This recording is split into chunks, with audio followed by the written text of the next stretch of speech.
মৃদাঞ্চৰ 6th birthday আছিলে আৰু আপোনালোকে পাৰ্পলি ইভেণ্টক চুজ কৰিলে চ' গোটেই এক্সপিৰিয়েঞ্চটো কেনেকুৱা আছিলে ডেক'ৰেশ্যন ফুড আৰু আপোনালোকৰ লগত অহা গেষ্টসকলে কেনেকুৱা পালে খুব ভাল খুব ভাল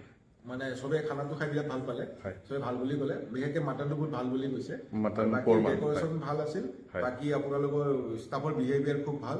গোটেইখিনি ভালে পালে মানে গোটেইখিনি এটো যে গোটেই ভাল বুলি ক'ব লাগিব সেইকাৰণে আপোনাৰ ওচৰত আহিলোঁ নেক্সট টাইম আহিম বুলি ভাবিছোঁ আৰু ভাল পাইছোঁ গোটেইখিনি ভাল পাইছোঁ বেলেগকো সাজেষ্ট কৰিম যে ইয়াতে আহি কিনে ইনভাইট কৰিব পাৰে তেওঁলোকে দেই মোৰ মতেৰে গুৱাহাটীৰ মাজমজিয়াত য'ত পাৰ্কিং আছে গোটেই খানাও ভাল তো ইয়াতে আহিব লাগে ফেচিলিটি থকাৰ পিছত মানুহখিনি বিহেভিয়াৰখিনিও বহুত মেটাৰ কৰে আপোনালোকৰ সেইখিনি ফেচিলিটি বহুত ভাল লাগিছে লগতে ইয়াতে যিখিনি আমাৰ গেষ্টখিনি আহিছিলে তাৰমানে ইয়াতে ভেজো আছিল নন ভেজো আছিলে তেওঁলোকে কিন্তু গোটেইখিনিয়ে ভাল পাইছে ভেজিটেৰিয়ান মানুহখিনিক আমি আকৌ ভাবি আছিলোঁ অকণমান মানে অকৱাৰ্ড ফিল কৰিব নেকি তেওঁলোকে কিন্তু তেওঁলোকে কৈছে নাই নাই ইমান ডিলিচিয়াছ ফুড মানে ক'তো তেওঁলোকে খোৱা নাই বুলি কিনে কৈছে দিয়ে থেংক ইউ ভেৰি মাছ ঠিক আছে Every night, are we? Paradise seems so far away.